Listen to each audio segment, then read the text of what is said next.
नमस्कार, रीवा 24 के आज के अंक में आपका स्वागत है। पहले डालते हैं एक नजर आज की प्रमुख खबरों पर। छोटी दरगाह में नशे की हालत में रील बनाने वाले युवक को पुलिस ने किया गिरफ्तार।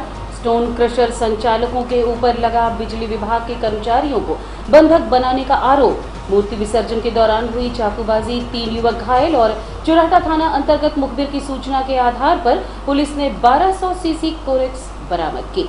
इन खबरों को आगे हम विस्तार से देखेंगे। छोटी दरगाह में नशे की हालत में एक युवक ने समुदाय विशेष की भावनाओं को आहत करने का काम किया, जिसके बाद उसे पुलिस के हवाले कर दिया गया। रीवा हमेशा से धार्मिक सौहार्द के लिए जाना जाता रहा है, लेकिन अब बीच बीच में ऐसे मुद्दे आते रहते हैं जिससे सौहार्द बिगड़ने की कोशिश की जाने लगी है। कुछ ऐसा ही मामला 20 सितंबर की रात सामने आया, जब सीधी के रहने वाले एक युवक राहुल सिंह गहरबार ने मजार पर चढ़कर सेल्फी ली और रील्स बनाने लगा। इसके बाद पुलिस को सूचना दी गई और उसे गिरफ्तार कर लिया गया। पुलिस का कहना है कि अभी वो नशे की हालत में है, जिस कारण से उसे कुछ कहा नहीं जा सकता। वहीं घटना की सूचना लगते ही अमैया थाने को घेर लिया गया और हजारों की संख्या में संबंधित सामुदायिक लोग इकट्ठा हो गए और कार्यवाही करने की मांग की। हालांकि युवक को गिरफ्तार कर बंद कर दिया गया और उचित कार्यवाही के बाद जेल भेज दिया गया है। मामले को लेकर हमने समुदाय के लोगों और एडिशनल एसपी अनिल सोनकर से बात की। दरअसल आज छोटी दरगाह कैंपस में हजरत मस्तान शाह रहमतुल्लाह अलैह के मज़ार है, जहां पर कोई रोहित सिंह गहरबार नामिक व्यक्ति है, जिसने जाकर दरगाह में मज़ार के अंदर पैर रख करके और कुछ उसकी अनैतिक जो चीज़ें हैं वो कर रहा था और सेल्फी वगैरह ले रहा था। तो लोगों ने वहाँ देखा और फ़ौरन ही पुलिस को बुलाकर और उसे पुलिस के हवाले कर दिया गया है। और हम लोग अमैया थाने में हैं और यहाँ थाना प्रभारी की तरफ से FIR काम कर दी गई है और कल उनको जो है वो जेल भी भेज दिया जाएगा। और हम लोगों ने गुजारिश की है कि चूँकि अब 2 त्यौहार हैं बड़े, ईद मिलादुन्नबी का त्यौहार है और गणेश चतुर्थी का भी त्यौहार चल रहा है, तो ऐसे वक्त में ऐसी घटना करना ये एक बड़ी साजिश हो सकती है। इसलिए अधिकारियों से मैंने गुजारिश की है कि इसको संज्ञान में लेते हुए कठोर से कठोर कार्रवाई की जाए, ताकि जो त्यौहार आने वाले दोनों त्यौहार हैं उसमें सौहार्द आपसी भाईचारा बना रहे। भाई साहब, ये रीवा का आदमी भी नहीं है, बाहर से आया हुआ है और इस तरह से हरकत कर रहा है, क्या मानते? हमने इस बारे में सर अधिकारियों से कह दिया है कि इसकी तफ्तीश और सही तरीके से जांच की जाए, क्योंकि सीधी का रहने वाला आदमी रीवा में आकर ऐसी कृत्य कर रहा है तो उसके पीछे वजह क्या है, किसी के बहकावे में कर रहा या मानसिक तौर पर क्या है, कैसा है, वो सारी चीज़ें अब वो अधिकारी जो है वो जांच करेंगे और देखेंगे, उसके बाद इस बात सामने आएगी। बहरहाल अभी तो FIR काम हो गई है, उसकी कॉपी हमें मिल गई है। नहीं, हमारा कहना यह है कि ऐसे मामलात में चूँकि एक मुस्लिम समाज की एक बड़ी दरगाह है, वो छोटी दरगाह जो एक बड़ी मज़ार है, जो लोगों की बड़ी अकीदत जुड़ी है उससे, वैसी आस्था जुड़ी हुई है, और ऐसी जगह पर आकर और दिन दहाड़े कोई भी इंसान आकर ऐसी घटना जो है उसको वो करता है, तो एक बड़ी वारदात हो सकती है ऐसे इसके पीछे।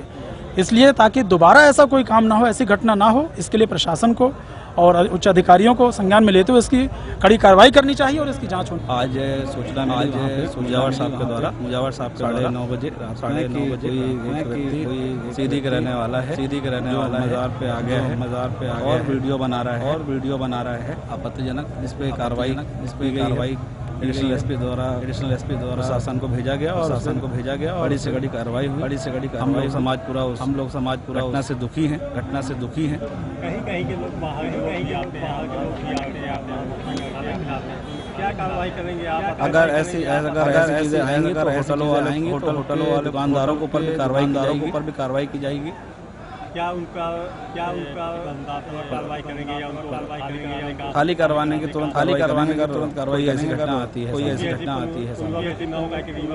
नहीं, हमारे रीवा का माहौल पहले भी अच्छा था, हमेशा अच्छा रहेगा। आज क्या एक व्यक्ति नशे की हालत में दरगाह में गया था और उसने जो है वहाँ पे कुछ आपत्तिजनक कृत्य किया है, जिसकी सूचना हमें टेलीफोन से मिली थी और तत्काल पुलिस वहाँ पे पहुँची और उसको अपनी अभिरक्षा में ला करके थाने में रखा गया है। और आप जो है वहाँ जो जिम्मेदार व्यक्ति हैं वो सब आए थे साथ में दरगाह के, और उनकी रिपोर्ट पर अपराध पंजीबद्ध करके उनके विरुद्ध कार्रवाई की गई है। बाहर का आदमी बताया जा रहा है, बाहर से आके यहाँ ऐसा अभी वो थोड़ा नशे में है, उससे डिटेल जो है जब वो कुछ ठीक हो जाएं तो डिटेल में बात होगी कि वो कैसे पहुंचा और कहाँ गया।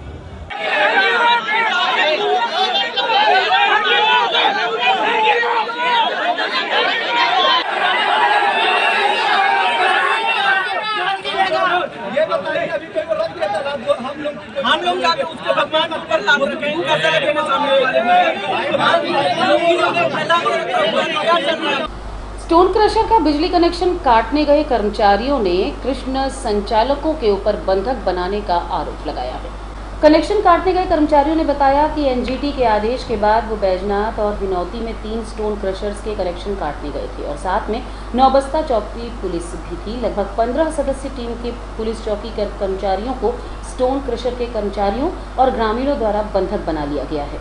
वहीं इस मामले को लेकर स्टोन क्रशर संचालकों का कहना है कि एनजीटी ने उनके क्रशर बंद करने के आदेश नहीं दिए थे, बल्कि जांच करने के आदेश दिए हैं। कनेक्शन काटने के पहले न तो कोई नोटिस दिया गया और न ही किसी प्रकार की जानकारी दी गई। उनका ये भी कहना है कि हमने कर्मचारियों को बंधक नहीं बनाया है, पेपर का इंतजार किया जा रहा है। आइए आपको दिखाते हैं दोनों पक्षों का क्या कहना है। सम्राट स्टोन क्रशर मेरा क्रशर प्लांट है। आज बिना किसी सूचना, बिना किसी नोटिस के हम लोग प्लांट में नहीं थे, हमारे कर्मचारी थे। अब कनेक्शन पहले से कटा हुआ विच्छेद है। उसके बाद इन्होंने एक फेस पूरी तार खंभे से निकाल दी बिना किसी सूचना के। हमने केवल इनसे ये पूछा कि आप किस अधिकार से हमारा कनेक्शन विच्छेद कर रहे हैं।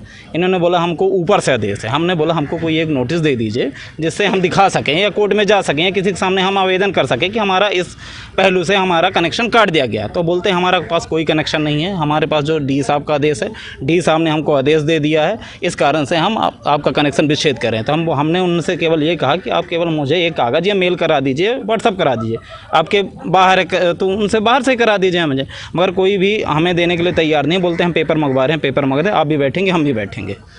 आप लोग को आरोप लग रहे हैं कि उनको अधिकारियों को और पुलिस को, हम तो खुद ही बैठे हैं, पुलिस वहाँ खड़ी है, पुलिस अधिकारी पुलिस को कोई बंधक बना सकता है? आपको लगता है पुलिस को कोई बंधक बना सकता है? उनका कहना है कि ग्रामीण जाने नहीं दे रहे हैं। ग्रामीण कहाँ है यहाँ तो हम अकेले बैठे हुए हैं, आप भी आप सामने देख रहे हैं। आप तक बंधक बनाए थे? नहीं, कोई बंधक नहीं है। सामने यहाँ खड़े हुए हैं, चारों तरफ CCTV कैमरा लगा हुआ है, आप चेक करवा सकते हैं। हमारे प्लांट में भी लगा हुआ है, यहाँ भी लगा हुआ है, चारों तरफ CCTV कैमरा लगा हुआ है। कोई किसी ने, केवल उनसे कागज़ मांगा गया कि आप अपना कागज़ दे दीजिए कि हमारे पास एक कागज़ आ जाए सर, कि हम अपने कहीं भी कोर्ट में जाएं, कहीं भी जाएं तो हम दिखा सकें कि हमारा इस कारण से हमारा विद्युत विच्छेद हुआ। जिसमें से एनजीटी का ये पक्ष ले रहे हैं कि एनजीटी ने कोई आदेश नहीं जारी किया है कि आप क्रशर बंद कर लें, केवल जांच का आदेश उन्होंने दिया है कि आप जांच करके जिसके पेपर सही हैं उनके क्रशर चालू कर दीजिए। हमने एसडीएम साहब ने हम लोग 8-15 क्रशर का हमें आदेश जारी हुआ कि आप क्रशर संचालित कर लीजिए। फिर हमारा क्रशर संचालित उनके वो मिला, हम लोगों ने संचालित करना चालू किया, फिर दोबारा इन्होंने कनेक्शन काट दिया आके एक बार। विद्युत विभाग के अधिकारी यहाँ क्यों बैठे हैं, थाने क्यों नहीं गए? अब ये बोल रहे हैं कि आप लोग चले, हम लोग बोले कि पेपर मंगवा दीजिए, तो पेपर का इंतजार कर रहे हैं हम लोग, वो भी पेपर का इंतजार कर रहे हैं। मेरा नाम सचिन कुशवाहा है। क्या चाहते हैं आप लोग? हम लोग चाह रहे हैं कि हमारा जो भी हो कानूनन हो, जो नियम है नियम के अनुसार हो। हमें एक नोटिस दे दिया जाए कि आपका कनेक्शन विच्छेद किया जा रहा है, आप अपनी तरफ से, मेरी तरफ से एक कार्रवाई की गई है, आपका हम विद्युत हमने 80 लिया हुआ कनेक्शन लिया, 8 लाख रुपए पेमेंट की हुई है।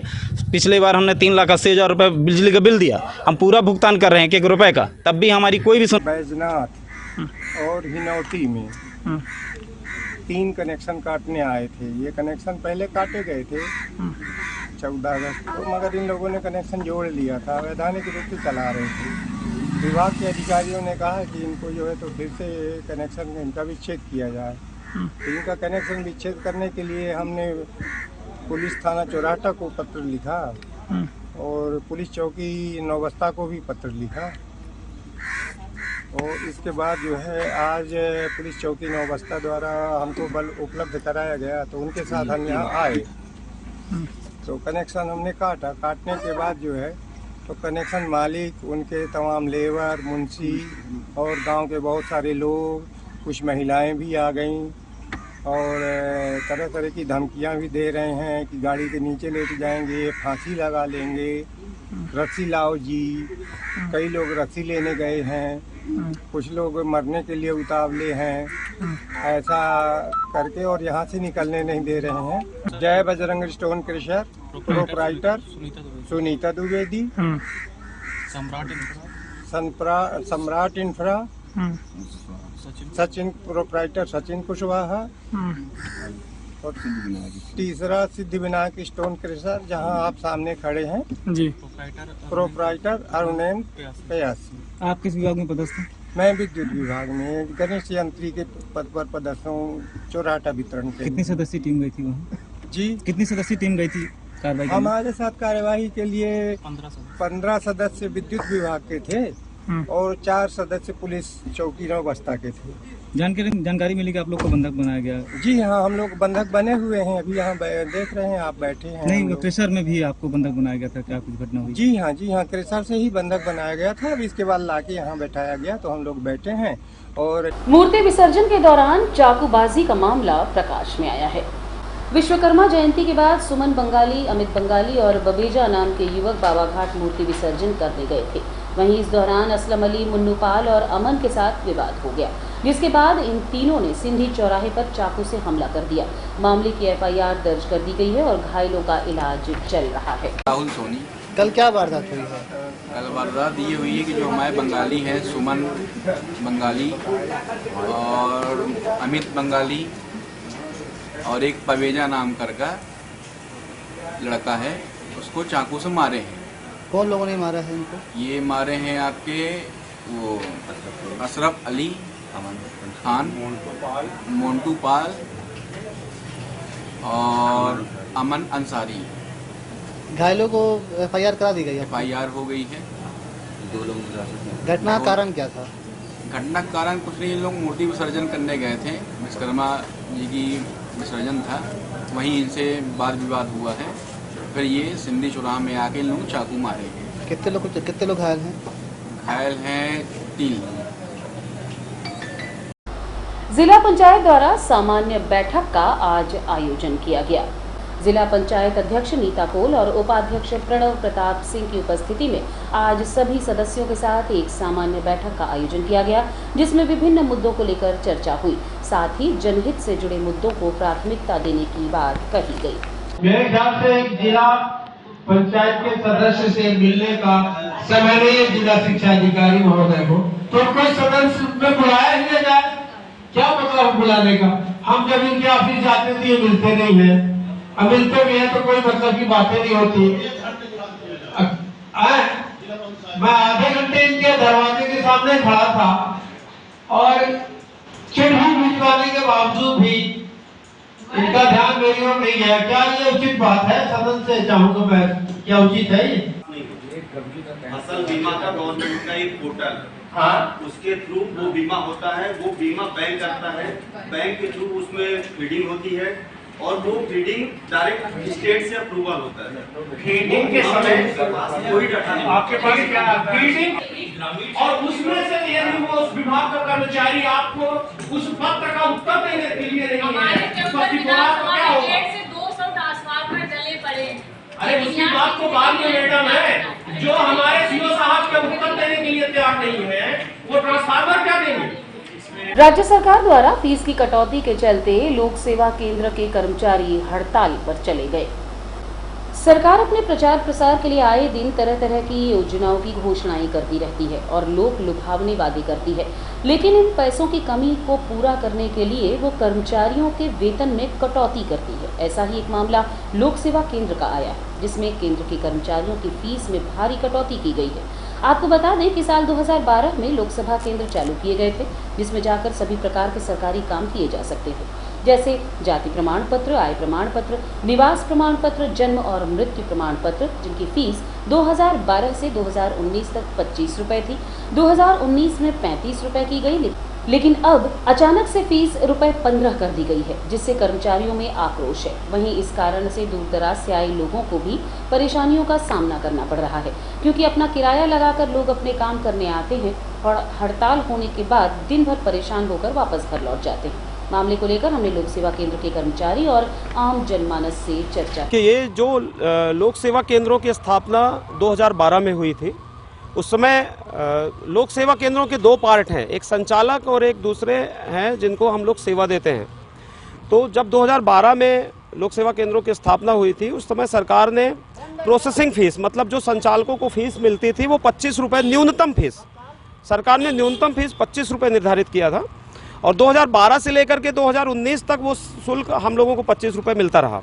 2019 में जब दोबारा टेंडर हुए तो हम लोगों ने सरकार के समक्ष एक मांग उठाई कि हम लोगों को उसमें नहीं हो रहा है, महंगाई बढ़ गई है, पेपर की कॉस्टिंग बढ़ गई है, मेंटेनेंस चार्जेस बढ़ गए हैं, तो उसमें घाटा लग रहा है। तो सरकार के सामने जब हम लोगों ने मांग उठाई तो सरकार ने उसको बढ़ा के 25 से 35 रुपये किया। मतलब 2019 से हम लोगों को 35 रुपये मिलना शुरू हुए थे। अभी अचानक से आनंद फानंद में एक शासन से आदेश आया, राज्य शासन से आदेश आया कि 35 के जगह अब हम लोगों को 15 रुपये में काम करना पड़ेगा। मतलब हमारे शुल्क में शासन ने सीधे 60% की कटौती किया। और स्थिति ये है कि अगर हम एक कर्मचारी की बात करें तो एक व्यक्ति को ईपीएफ और ईएसआईसी मिला के 14,000 के आसपास सैलरी जा रही, और न्यूनतम मुझे 5 कर्मचारी रखना है एक केंद्र में, तो 50 से 60 हज़ार रुपये मुझे केवल तनख्वाह देना है और 15 रुपये मुझे मिलेगा। मतलब 60% की मेरी आमदनी में कटौती कर ली गई। इसलिए अब केंद्र चलाना हम लोगों के बस की बात नहीं है। हमने शासन को लिखा है, कलेक्टर महोदय के माध्यम से शासन को पत्र भेजा है कि शासन लेवल पे हमसे बात हो, हम इस रेट में काम करने के लिए सहमत नहीं है। इसलिए अभी हम लोग कल पूरे दिन केंद्र बंद रखे थे, आज भी केंद्र बंद है, पूरे मध्य प्रदेश के केंद्र बंद है। ये प्रदेश व्यापी हड़ताल है और आगे भी इसको हम लोग जारी रखेंगे। कि जो भी हम लोग आते थे, अपना निवास प्रमाण पत्र, जाति प्रमाण पत्र, आय प्रमाण पत्र और बहुत सारी चीज़ें हैं, तो उसके कारण आके लौट रहे हैं। आस लगा के आए और यहाँ से लौट जा रहे हैं, तो आने जाने में अव्यवस्था हो रही है और जिस काम के लिए देना है उसका भी समय चला जाएगा। तो ये भी हमारे पास समस्याएं हैं। क्या नाम है, कहाँ से हैं? बीके रामायण भाई नाम है, मैं रीवा से ही हूँ। मैं वैसे वृद्धाश्रम में रहता हूँ। आज यहाँ क्या जवाब मिला? आप यहाँ आज आए तो बोले यहाँ हड़ताल है, बंद है, तो जा रहे हैं। हमेशा लौटाते हैं, अब क्या करें सर। और अब बोले हैं कि जात निवास बनवाइए, तो आए प्रमाण पत्र, तो हम यहाँ आते हैं, लौट जाते हैं। 4 अगर काम न करेंगे तो खाएंगे क्या, बताइए। हड़ताल चल रही है। हड़ताल चल रही है सर। चुरहटा थाना अंतर्गत मुखबिर की सूचना पे पुलिस ने 1200 सीसी कोरेक्स बरामद की है। चुरहटा पुलिस को मुखबिर द्वारा सूचना मिली कि रात 12 बजे के बाद अवैध तस्करी होनी है। इसके बाद पुलिस अलर्ट हुई और कार क्रमांक MP 203499 से 1200 सीसी नशीली कफ सिरप बरामद की है। हालांकि कार में सवार तस्कर फरार हो गए हैं। मामले की विवेचना की जा रही है। ये कल रात में हम लोगों को मुखबिर से ऐसी सूचना प्राप्त हुई कि एक गाड़ी से काफ़ी मात्रा में नशीली कफ सिरप आ रही है।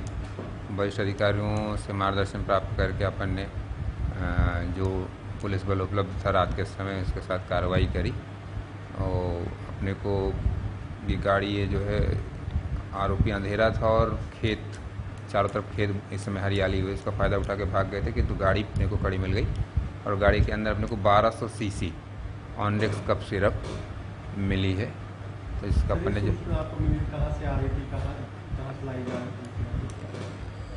जहाँ से सूचना प्राप्त हुई थी सिर्फ ये थी कि रात में 12 बजे के बाद गाड़ी आती है सर, जिसमें से कुछ अवैध सामान रहता है। अब कहाँ से आई थी इसका बारे में अपन विवेचना करेंगे तो पता गाड़ी रिटर्न होकर भागने की कोशिश करी तो ड्राइवर तो था ही, उसमें कोई दो राय नहीं है। अंधेरा ज़्यादा होने रुकेंगे एक छोटे से विराम के लिए। आप बने रहिए रीवा 24 न्यूज़ के साथ। Pentium point group of institutions, a key to success. जी हाँ, Pentium point group of institutions, जहाँ पर आपको मिलते हैं BA LLB 5 year full time programme, LLB 3 year full time programme, bar council of India से मान्यता प्राप्त हैं। MBA के 2 year full time programme AICTE new Delhi से मान्यता प्राप्त हैं। पेंटियम पॉइंट टेक्निकल कॉलेज में स्नातक व स्नातकोत्तर के सभी पाठ्यक्रम संचालित हैं, जिनमें प्रवेश प्रारंभ है। हमारा कॉलेज कोड है P500। याद रखिए, सामान्य वर्ग BPL कार्ड धारकों को शिक्षण शुल्क में छूट व SC/ST OBC छात्रों को मध्य प्रदेश शासन के नियमानुसार छात्रवृत्ति। आप संपर्क कर सकते हैं हमारे हेड ऑफिस में, जो है हेडगेवार नगर रेडियो कॉलोनी के सामने रीवा, और कॉलेज कैंपस में जो है करहिया सिमरिया रोड और हरदी सिमरिया रोड रीवा में। अधिक जानकारी के लिए हमारे फोन नंबर पर संपर्क कर सकते हैं। हमारा फोन नंबर है 07662438035। मोबाइल नंबर पर भी संपर्क किया जा सकता है जो है 9993208439।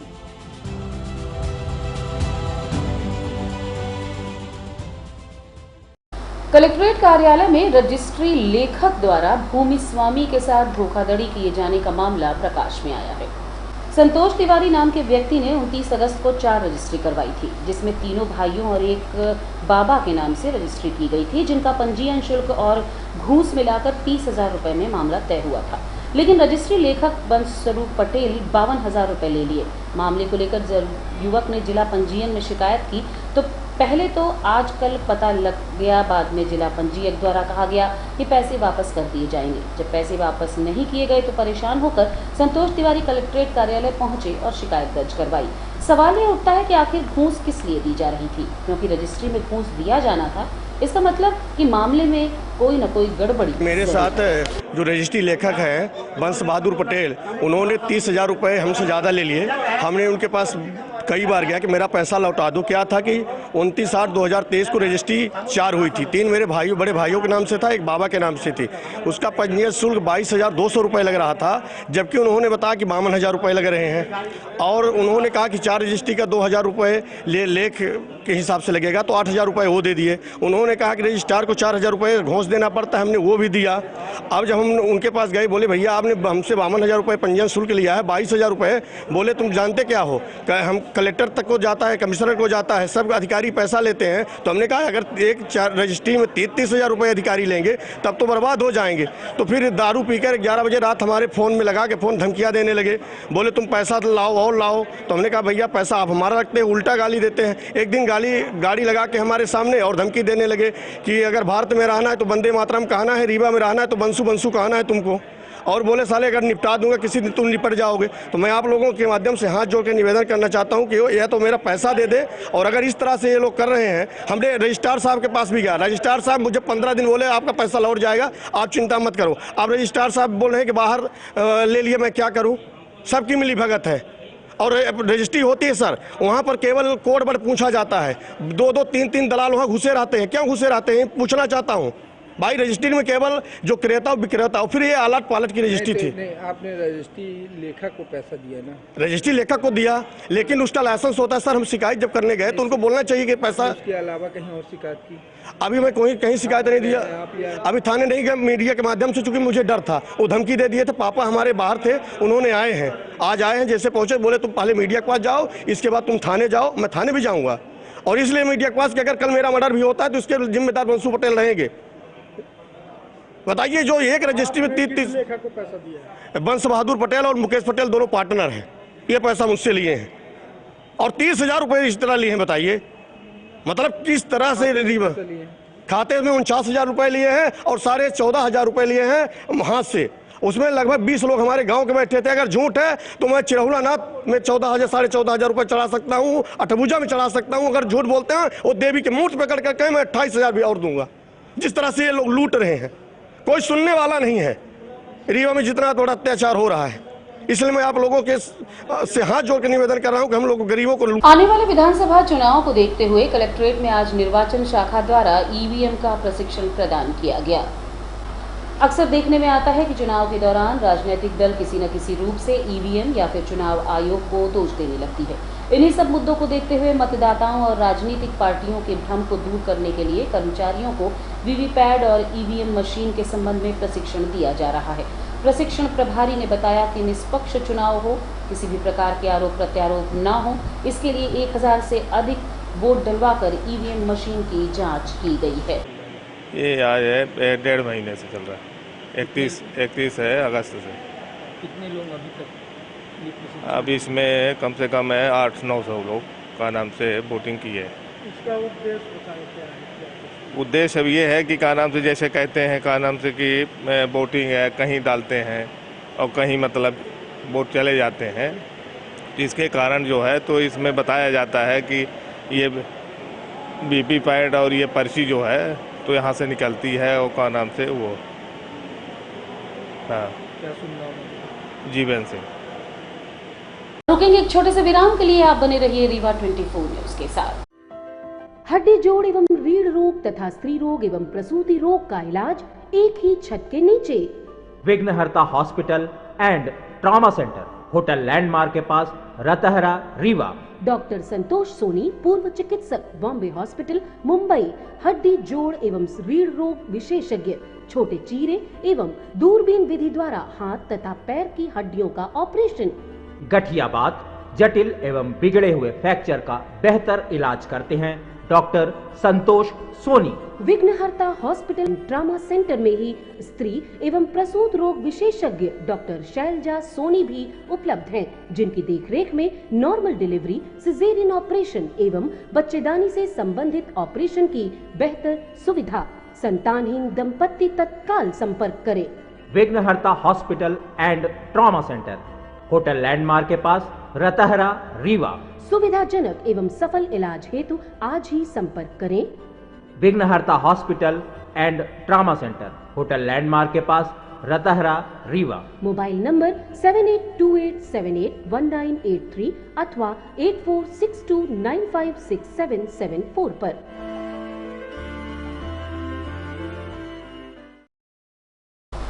रीवा कलेक्ट्रेट सभागार में बैठक के दौरान गंगेओ एपीओ बेहोश हो गई। इसके बाद जल्द ही उन्हें उपचार के लिए संजय गांधी अस्पताल भिजवाया गया। कलेक्ट्रेट सभागार में आज मीटिंग चल रही थी। इस दौरान एपीओ गंगेओ अचानक बेहोश हो गई।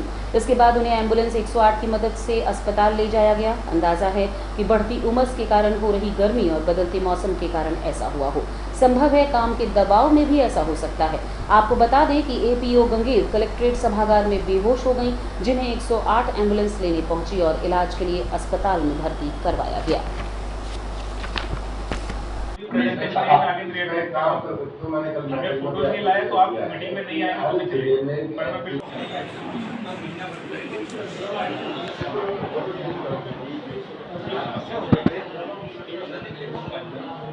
आज की खबरों में बस इतना ही। नई खबरों के साथ कल होंगे पुनः उपस्थित। अब दीजिए इजाजत। नमस्कार।